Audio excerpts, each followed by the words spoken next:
நெல்லிக்குப்பம் என்ற கிராமத்தில் 2 மீனவர்கள் நண்பர்களாக இருந்தனர். ஒரு நண்பரின் பெயர் ஜெகதீஷ், மற்றொருவன் பெயர் பிரகாஷ். இருவரும் தினமும் காலை நேரத்தில் கட்டுமரத்தில் ஏறி மீன் பிடிக்கச் செல்வதை வழக்கமாக கொண்டிருந்தனர். ஒரு நாள் காலை நேரத்தில் இருவரும் வழக்கம் போல் மீன் பிடிக்க சென்றனர். அன்றைய தினம் மாலை நேரம் ஆகியும் கூட இருவர் வலையிலும் போதுமான மீன்கள் சிக்கவில்லை. மிக குறைந்த அளவிலேயே மீன்கள் மாட்டின. கரையை அடைந்த இருவரும் தங்களுக்கு கிடைத்த மீனை பங்கிட்டு பார்த்தனர்.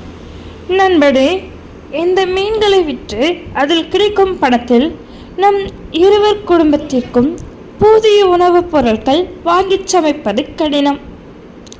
அதனால் மீன் விற்று கிடைக்கும் பணத்தினை நம்மில் ஒருவரை எடுத்துக் கொள்ளலாம் என்றான் பிரகாஷ். அப்படியானால் நீயே எடுத்துக்கொள். நீதான் மனைவி மக்களோடு இருக்கிறாய். உன் குடும்பத்தை வறுமையில் விடாதே. நீயே எடுத்துக்கொள் என்றான் ஜெகதீஷ். இல்லை நண்பரே, உன் குடும்பத்தில் 2 நபர்கள் அதிகமாக இருக்கின்றனர். அதனால் நீதான் எடுத்துக்கொள்ள வேண்டும் என்றான் பிரகாஷ். இல்லை நண்பனே, இல்லை, கண்டிப்பாக நீதான் எடுத்துக்கொள்ள வேண்டும்.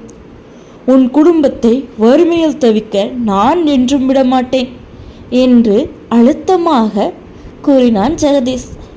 பிரகாஷும் ஜெகதீஷும் ஒருவருக்கொருவர் விட்டு கொடுக்காமல் இவ்வாறு தொடர்ந்து பேசிக்கொண்டிருந்தனர். அந்த நேரத்தில் திடீரென சத்தம் கேட்டது. இருவரும் திடுக்கிட்டு திரும்பி பார்த்தனர். அங்கே கடற்கரையில் ஓர் அழகிய பெண் நடந்து வந்து கொண்டிருந்தாள். அந்த பெண்ணை பார்த்த மாத்திரத்தில் இருவரும் திகைப்புடன் வாயெடுத்து போயினர். அந்த பெண் தேவதை போன்று காட்சியளித்தார். அந்த பெண்ணின் முகத்தை இருவரும் முற்று பார்த்தனர். மீனவர்களே, என்ன அப்படி பார்க்கிறீர்கள்? நான் தான் இந்த கடலில் வசிக்கின்ற கடல் தேவதை. நீங்கள் இருவரும் ஏதோ வழக்கு நடத்தி கொண்டிருப்பது போன்று தெரிகிறது. அது என்னவென்று அறிந்து கொள்ள வேண்டியே உங்கள் அருகில் வந்தேன் என்றாள் கடல் தேவதை. தேவதையை உன்னை சந்தித்ததில் நாங்கள் மகிழ்ச்சி அடைகிறோம். நாங்கள் இருவரும் பிடிக்கின்ற மீன்களை பங்கு போட்டுக்கொள்வோம். இப்போது எங்களுக்கு குறைந்த அளவே மீன்கள் கிடைத்துள்ளன. என் குடும்பம் வறுமையில் வாடும். அதனால் மீன்களை எடுத்துக்கொள் என்கிறான் என் நண்பன்.